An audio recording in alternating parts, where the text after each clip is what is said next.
तो चलिए सीधे आज के इस विश्लेषण की शुरुआत करते हैं। आज का पूरा फोकस हिमाचल प्रदेश पर है। जब भी इस पहाड़ी राज्य के विकास की बात होती है तो अक्सर सिर्फ अच्छी अच्छी बातें यानी सकारात्मक पहलुओं को ही देखा जाता है ना? लेकिन हकीकत में प्रगति का ये रास्ता कोई सीधी रेखा नहीं है। ये एक बेहद दिलचस्प और सच कहें तो काफी चुनौतीपूर्ण यात्रा है। ये कहानी सिर्फ नई चमचमाती सड़कों या ऊंची इमारतों की नहीं है, बल्कि उन गहरे संघर्षों की है जो इस खूबसूरत राज्य को अपने कठिन भूगोल और ऊंची आकांक्षाओं के बीच तालमेल बिठाने के लिए रोजाना करने पड़ते हैं। और यहीं पर एक बहुत बड़ा विरोधाभास सामने आता है।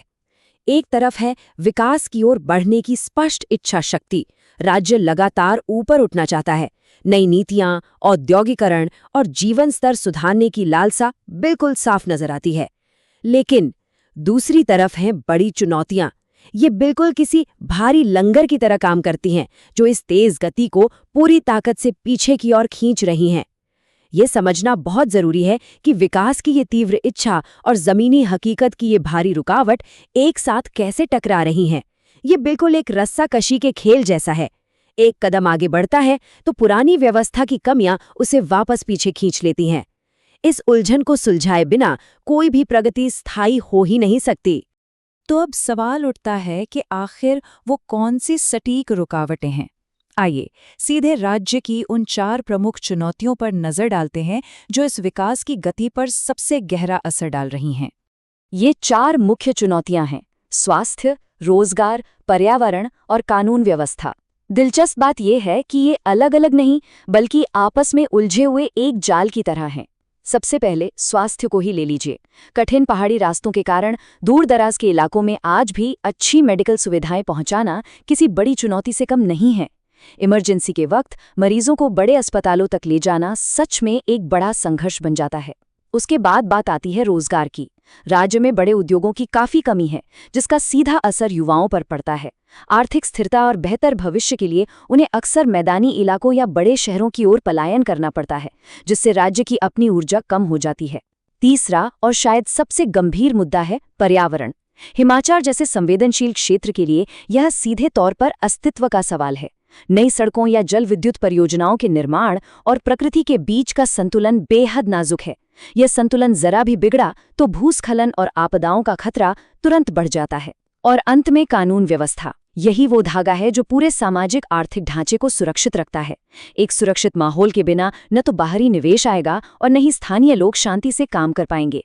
सच तो ये है कि अगर इनमें से एक भी स्तंभ कमजोर पड़ता है तो पूरी की पूरी विकास प्रक्रिया ही धीमी हो जाती है। अब समस्याओं को गिनना तो आसान है, लेकिन सबसे अहम कदम है इसके समाधान पर बात करना।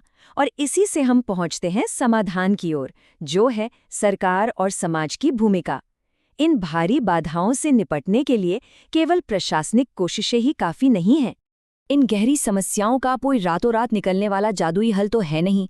स्रोत में ये बात बिल्कुल स्पष्ट रूप से कही गई है कि सरकार और समाज दोनों को मिलकर काम करना होगा। इसका सीधा सा मतलब ये है कि सरकार नीतियां बना सकती है, बुनियादी ढांचे के लिए फंड दे सकती है, लेकिन जब तक समाज की सक्रिय भागीदारी नहीं होगी तब तक सब अधूरा है।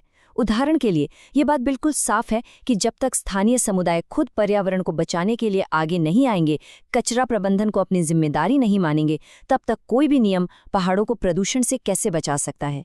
रोजगार के मोर्चे पर भी केवल सरकारी नौकरियों पर निर्भर रहने के बजाय स्थानीय उद्यमशीलता और पर्यटन स्टार्टअप्स को बढ़ावा देना होगा। स्वास्थ्य सुविधाओं का सही उपयोग और स्वच्छता के प्रति जागरूकता भी समाज के ही हाथों में है।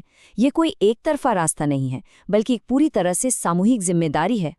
तो कागजों पर तो प्रगति का ये रास्ता काफी साफ दिखता है, लेकिन असली परीक्षा तो जमीन पर ही होगी।